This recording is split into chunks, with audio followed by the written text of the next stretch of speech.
Emma Smith et sa mère Estelle Lefébure, toutes deux égéries de la marque Falconeri, accordent un entretien à Madame Figaro, ce vendredi 2 décembre.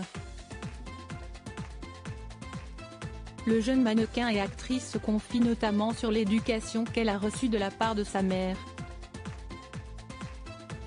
Maman est une vraie maman, partage Emma Smith.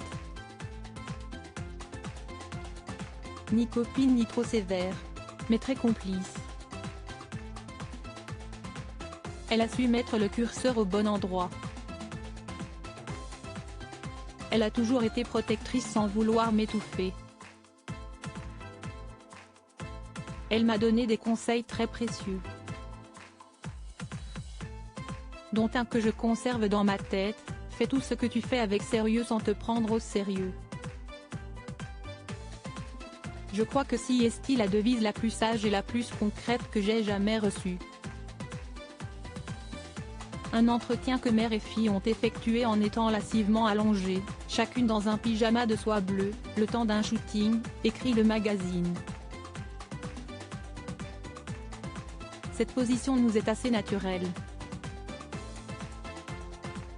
Quand mes filles étaient plus jeunes, nous passions beaucoup de temps ensemble sur mon lit, le dimanche matin chez ma mère, en Normandie, se souvient notamment l'ex-femme de David Hallyday, tandis que leur fille précise: nous écoutions les cloches des vaches et le caquettement des poules.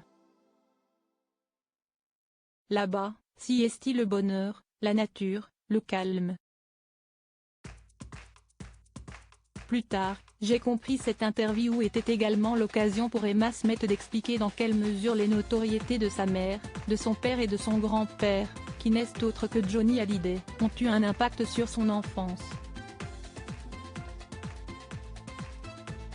J'ai mis beaucoup de temps à réaliser tout cela. Quand j'étais petite et qu'on me disait que j'étais la fille de ou la petite fille de, je me demandais toujours, mais qui sont ces gens qui connaissent si bien mes parents? Plus tard, j'ai compris.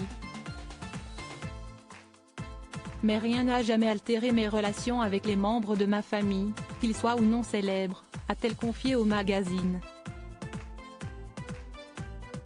Pour rappel, sa sœur Ilona a récemment accouché de son premier enfant. Une naissance qui a rendu Emma Smith plus qu'heureuse, comme elle l'expliquait cet été dans les colonnes de Nice Matin.